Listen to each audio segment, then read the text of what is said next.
Hello and welcome to the Spiritual Solopreneur podcast. Today, my guest is Jackie Jones-Hunt. Jackie is a UK-based author, psychical researcher, mediumship, lecturer, psychic, and long-term vegetarian. Jackie's 3 books to date include Moses and Jesus the Shamans, and book 1 and 2 in her Animals Have Souls series, Proof Animals Have Souls, and 500 plus celebrities go vegetarian. Hi, Jackie. Hi, thank you for having me. It's nice to speak to you. Thank you for coming on. I'm excited to talk to you about animals and pets and spirits. Let's start with, how about you introduce yourself to the audience and a little bit about your background and your books? I'm a psychical researcher. I'm psychic as well. So I call myself a psychical researcher of over 40 years.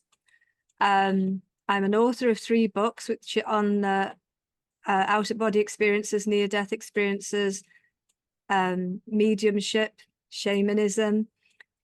And I have taught courses on these subjects. And I also read the angel dice and tarot cards, which are predictive and intuitive spiritual guidance to help people emotionally heal and to help them deal with events in their lives. And as you mentioned, I'm a long-term vegetarian for compassionate reasons. And that was about 40 years ago when I went vegetarian because I didn't want any hand in animal suffering. And in latter years, I've realized how, I believe in karma, but I've realized how much better it is for the health.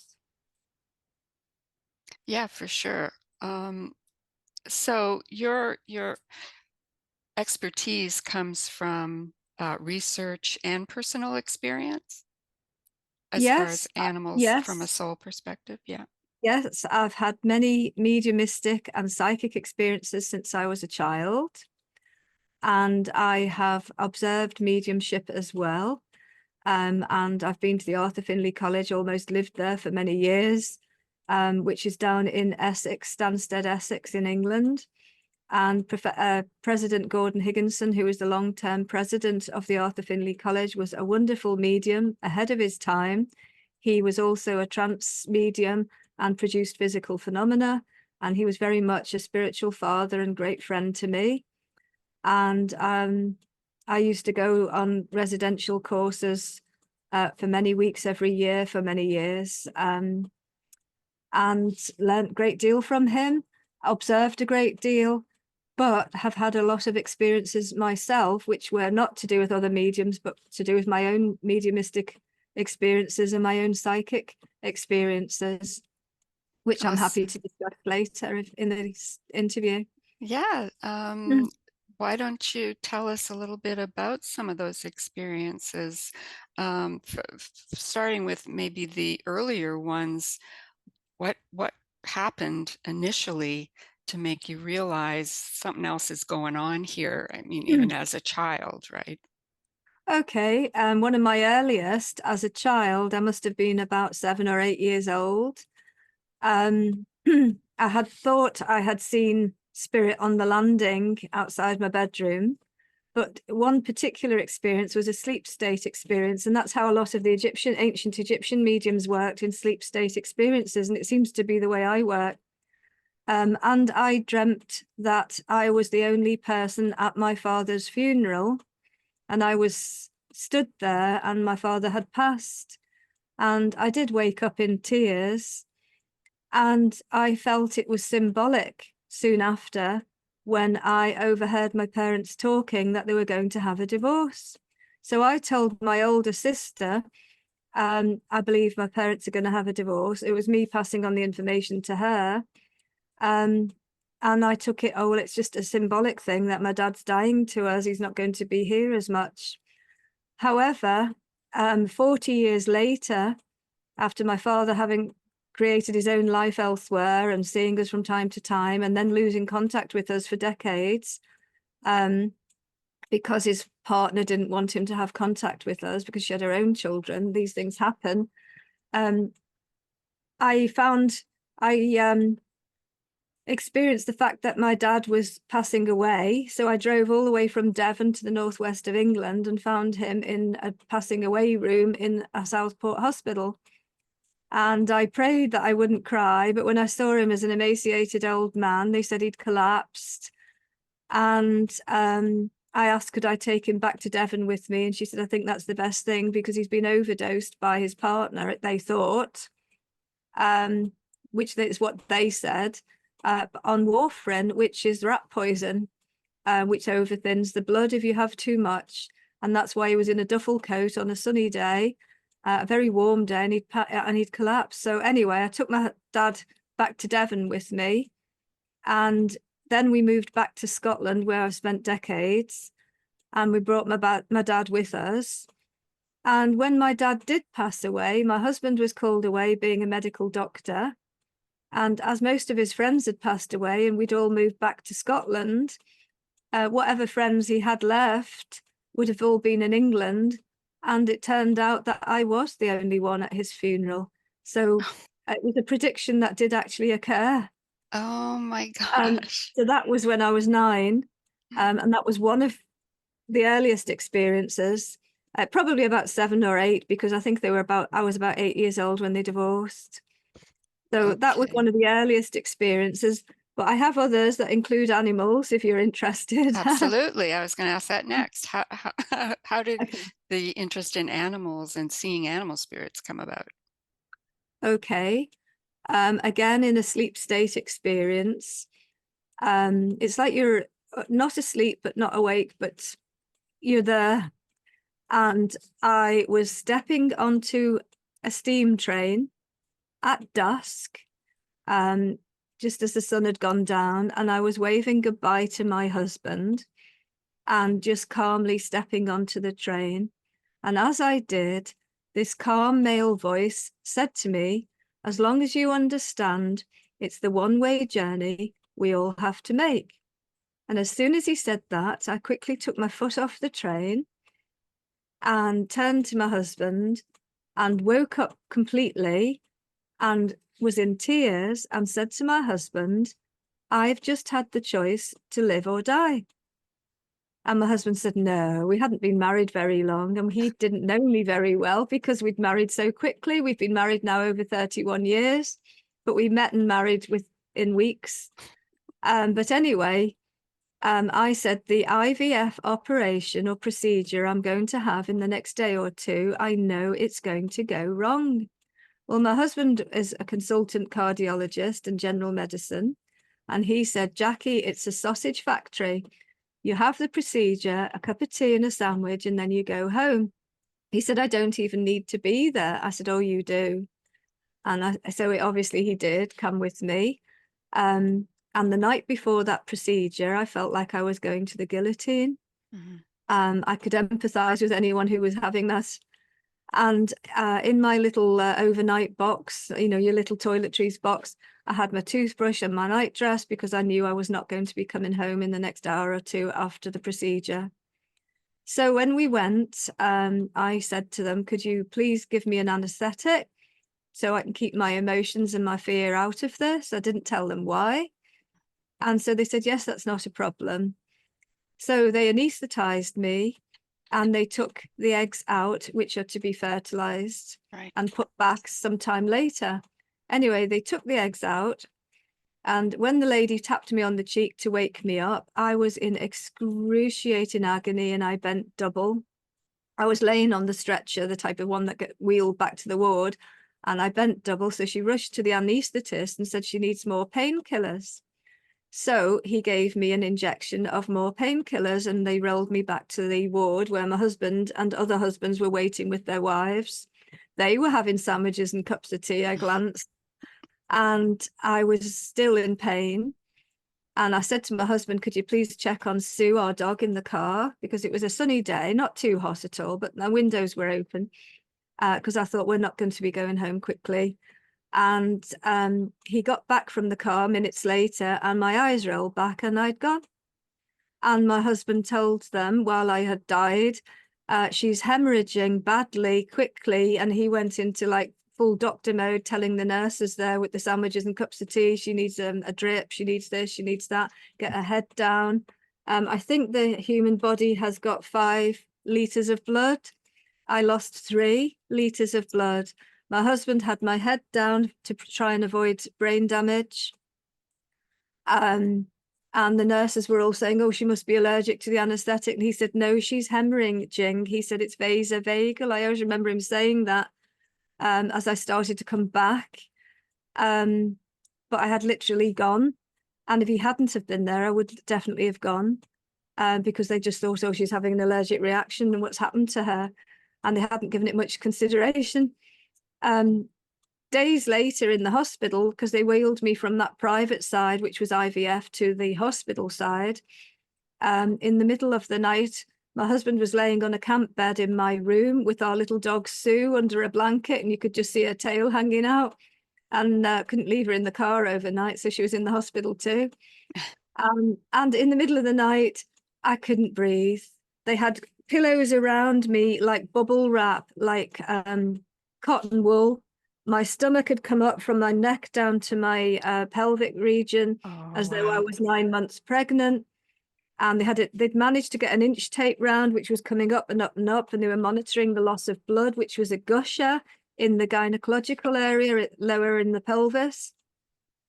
And I woke in the night. There was just my husband and the dog on the camp bed, and I couldn't breathe.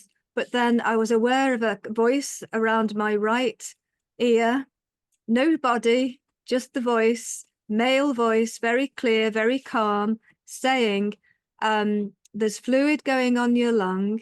If you try to sit up, it will clear.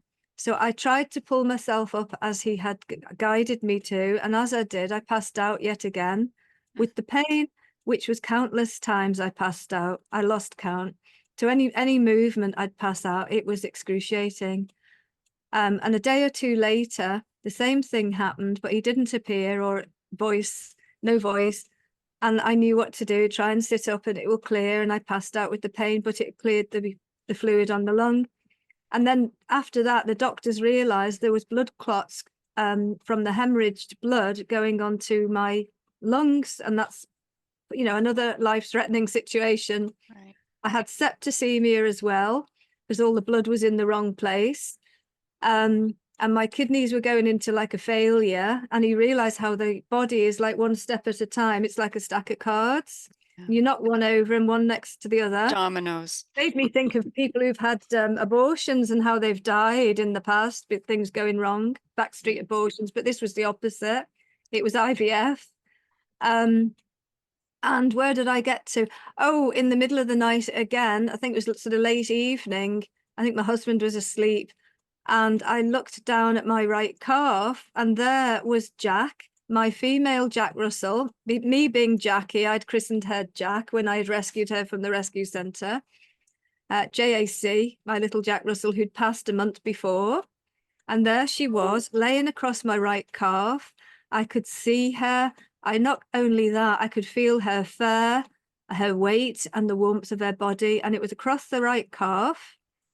And I must have gone off to sleep again. And the next day, the doctor said, oh, she's developing in her right calf, she's developing a deep vein thrombosis. That's because I was laying down, had to be because of the situation I was in. And I realized that little Jack had come back to give me healing. And that's why she was laying across the right calf, and she was forewarning me. And my husband said to me, move your foot up and down all through the day and night as best you can. Just keep moving your foot up and down. Obviously, they gave me medication as well. Otherwise, I could have been in further trouble.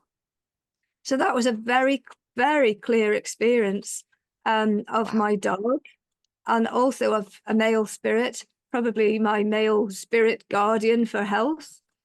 And a month or two later, when I was at least not in a wheelchair because I was in such a bad state, I went to a spiritualist church in Devon where I'd lived at the time. And it was in Paignton near Torquay. And the medium came to me. She was on the platform, and it was a full church, spiritualist church. And the medium came to me and said, they're telling me to tell you to go out in peace and not in pieces. She said, you've been through a terrible ordeal. And she said, they simply want you to know that you have been having many experiences of spirit, and they want you to know none of them were hallucinations. And I said, yes, I'm aware of that. I am aware of that, but it's good to have further confirmation, even though I know it was not hallucinations. So there was another time I was in a sleep state and I couldn't breathe. We'd finally got home, and I was driving in my old Volvo car with its cobwebs around its mirrors, and it's an old banger. And I opened the window to get air in, couldn't get air in. So then I opened the car door and couldn't get air in. And I knew I was going to visit Sally, a medium in Torquay. How I was going there, I don't know, but that's what I was doing. And then I must have sat up a bit and the blood clots went. And days later, I did phone Sally and I said, I was driving to you the other night before my husband rushed me into the hospital because of blood clots going on the lung. And she said, what night? And I told her. She said, oh, that was our healing meditation circle night. And she said, we must have been sending some sort of light out and you were on your way to us for help. So that was another interesting experience. And some of them have been quite dramatic. Yeah. So when Jack was on your leg, did he just look like a regular dog, or was it kind of a Totally. shimmery? Totally. No different to a physical in the body dog. And that was little Jack, back, aware that I was in trouble and she was giving me healing. And I could comfort. feel, the warmth of her body, her fur, and even her weight. I could feel it all. Interesting. Interesting. Do you communicate with animals that are living? Well, I have 5 dogs, all rescued in different ways. They've all got individual personalities. And I do intuitively seem to know what they're feeling. If somebody's upset because somebody's taken their chewing stick, I'll see it at the other end of the room and I'll think, that's what you're trying to tell me. Because it's like a little social life. It's like a kindergarten in our house of the 5 little Jack Russells walking about and the experiences they have. And although sometimes they don't get along, I think they would miss each other terribly. But if I'm thinking to go upstairs, then they might walk to the stairs before me, or if I'm thinking to go out, then somebody's at the door to make sure they come with me. So I do believe they're telepathic with me and I'm telepathic with them. And you can feel their emotions. And importantly, we are animals, we are primates, we are mammals. We're 2-legged animals, primates and mammals, and they are 4-legged animals, primates and mammals. But we like to come out with this separate word, human. So what does that mean? And we all have, including birds and 4-legged animals, REM sleep, rapid eye movement sleep, which means we all dream and we all have nightmares. And I often see their little legs going and their shadowy little bark. And I think, they're dreaming about playing in the garden today, or they're dreaming about their walk today. Once little Jack, before I had the 5, when I only had the 1, we'd seen, I'm not sure what pet it was, wrapped around a man's neck in the park. And that night, in the middle of the night, she woke me up and I thought, she needs the toilet. So we went out and she raced to the park and I thought, where are we going? And then when the park gate was locked and shut, she realized we couldn't go in. And I realized she was simply she'd been dreaming about that animal around the man's neck and she wanted me to take her to the park so she could see it again. I can't remember if it was an otter or what the creature was, but it was a funny little animal he had wrapped around his neck. An actual animal, or not? Yes. Like a necklace? Oh no, it was a pet, a living live pet. And Oh. he had it round his neck like a scarf and it was going for a walk with him on its sleeve, but round his neck in the park. And it was so unusual. But Jack had woken in the night, obviously dreaming about it. Yeah. But I often think about the nightmares animals must have in these laboratories. And then you think of also people being abductees with aliens. And you think, well, I can imagine the terror and the fear and the suffering if anyone's doing experiments on us. And their bodies are so different. to ours. And they've got the same nerve endings as us, the same emotions. Yeah. They suffer sadness and depression. That's one of the reasons I became vegetarian, because I started to realize they dream, they have emotions, they have feelings. Jack even had a phantom pregnancy because she wanted to have pups and she didn't have any pups. Mm-hmm. Mm-hmm. So That can so happen. much goes on in their minds. Yeah. The only thing they don't have is a thumb, I guess. But other than Yeah, that, it's basically yes, the same thing. yes. So do you communicate with animals after they've passed? Yes, I have had experiences when little Sue, our 16-year-old, after Jack passed, I took on another one because I believe it's our duty to. If you can give a loving, happy, healthy, peaceful home to a pet, then I believe it's our duty to. And the love for one isn't superseded by the love for another. There's plenty of room in our heart for them all. So when Jack passed, after about a month, I went to a rescue centre and took on Sue, Sioux, another little Jack Russell. And after 16 years, when little Sue passed, I saw a pink haze near her bed, on the mat, near the fireside. And I knew it was Sue. She hadn't left us. She was still there. And when I was actually painting the garden office on a gorgeous sunny day in the garden, painting it nice green waterproof type paint, every time I went in the kitchen for a drink of water or a break, I could see her in the kitchen floor. And I thought it really put me in a very meditative mind state, just painting. It is a type of meditation. Sure. And over, there she was in the corner of the room sitting. How long had she passed? She had, some years at that point. Okay, And there was interesting. another sleep state experience regarding Jack. Um, I was with her and it was all so beautiful, but I woke up and it was like the other type of mind comes in. And I was thinking, oh my goodness, how could I give Jack to somebody else? How could I have lost Jack? How could I have got rid of her? How could she have gone? There's no way I could do that.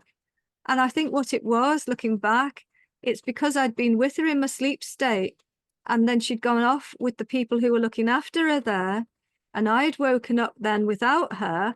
And I was completely mixed up and disconcerted as, how am I not with Jack? Mm. So I now know what it was. I was just all mixed up. That Yeah. one minute I'm with her and the next minute I'm not. And I had this horrible, your conscious mind kicks in as, I've given Jack away. How could I do that? And I hadn't given her away. It's they'd taken her to look after her in the spirit world. So there was an Oh, experience. interesting. So do you think that the animals reincarnate? Pets reincarnate? Well, I believe so, because I believe we're all animals. Yeah. We all have the same nerve endings and we all have the rapid eye movement, REM sleeps. So yes, I believe we do, because I believe every incarnation is an opportunity for spiritual evolution, spiritual growth. And I believe, a human can come back as an animal and an animal can come back as a human, as Plato and the other Greek geniuses of the past taught. And I don't see why not. I think I'm an old soul, hopefully a youthful spirit.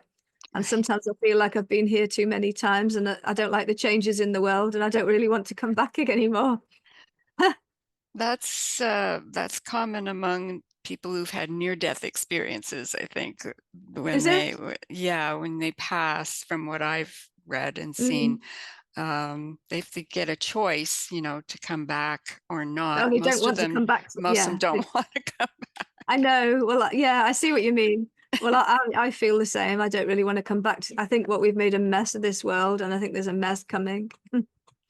Um, do you have any advice for folks who have lost a pet recently and are grieving?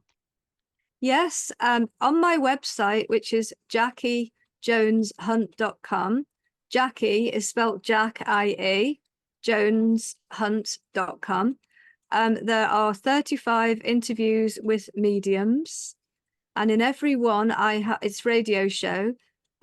Every one I have asked the mediums, do you see clairvoyantly, hear clairaudiently, sense clairsentiently, or claircognizance, knowing?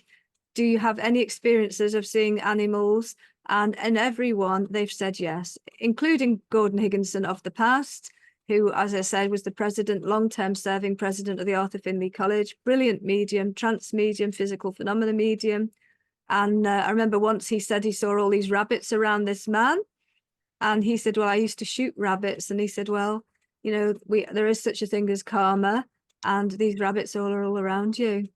And it's the rabbits, obviously, he'd shot, and the suffering he'd brought to them. But Wow. I can only say, go on my website and you'll listen to 35 different mediums, all saying yes, see, sense, hear, experience animals.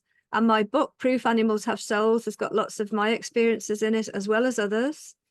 And that also talks about the vegetarianism of Jesus, which was changed by Paul to make the religion suit the masses in Rome, who were great big meat eaters, and how the disciples really didn't like Paul, and they called him the enemy.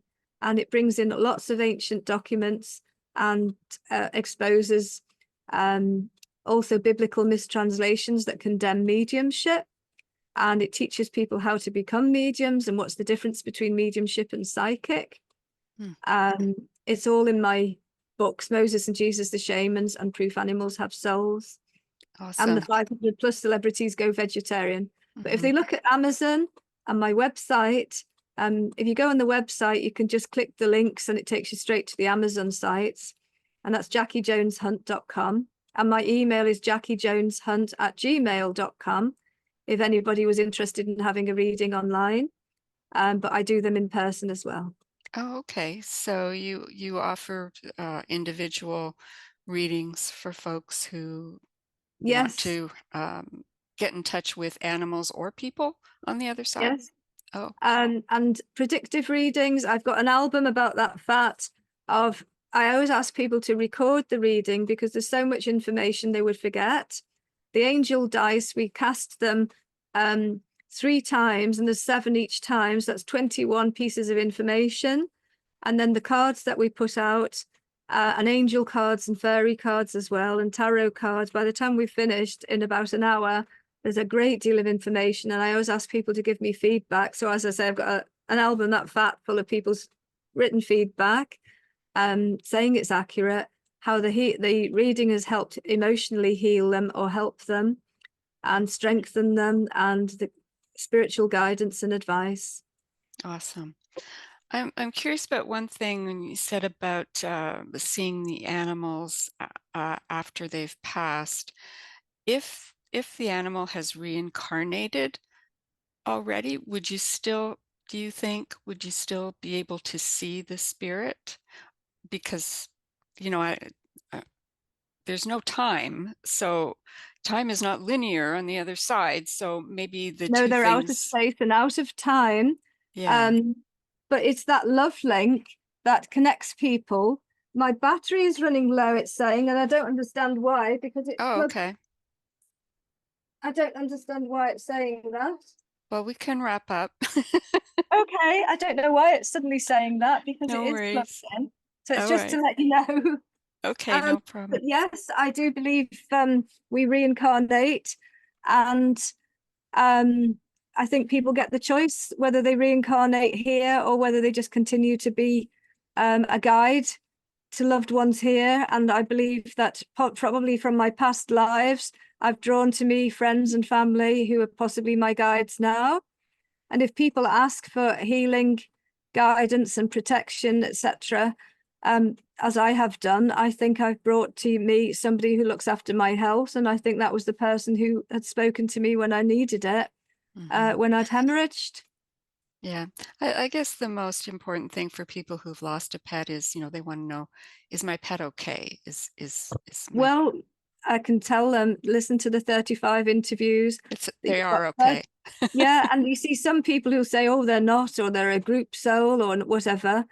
It depends who they're communicating with. Are they communicating with a very high guide, a highly elevated guide, or a low level guide?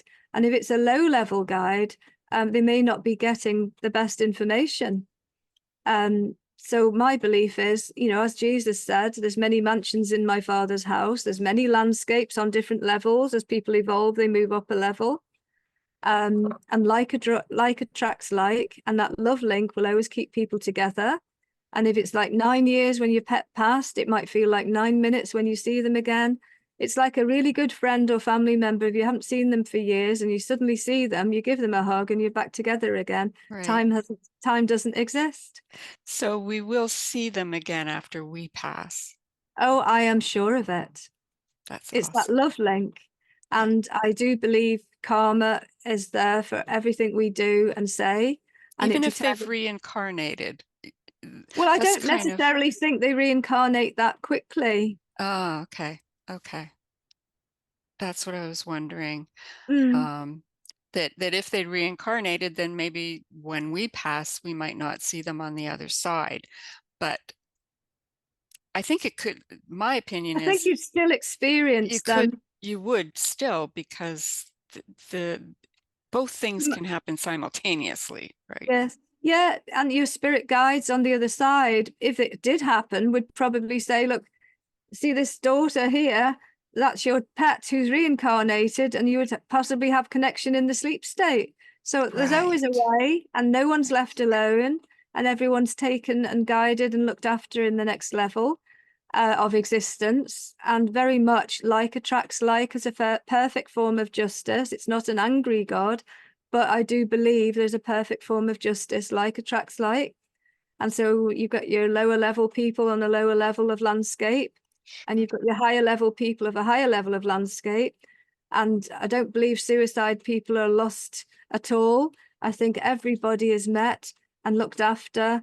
And as they emotionally and mentally, physically, or spiritually heal, they move up on landscapes. Yeah, But I exactly. think we might need to close. I don't understand Awesome. what it's No saying. worries. It's No running worries. low. But we have Thank had you a good so old much chat. for being And it's been a here. pleasure speaking with Been a you. pleasure. Thank you for the conversation. And we'll talk Thank you. again soon. Okay. Thank you. Bye. Bye. Bye.